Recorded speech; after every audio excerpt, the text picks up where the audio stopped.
How to fix payment failed on Spotify.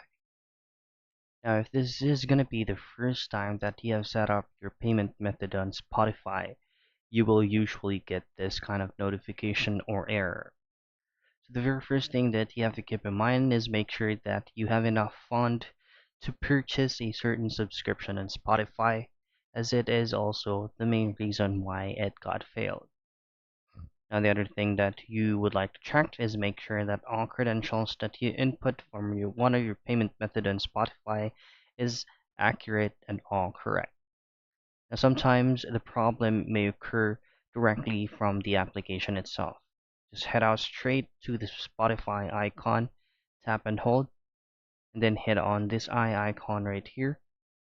And then in here, just simply hit on clear data at the lower right portion of your screen and make sure that you both comply clear all data and as well as clear cache.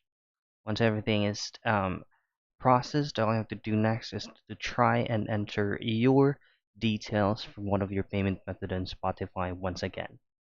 So those are the things that you can try to do to troubleshoot and fix payment failed on Spotify.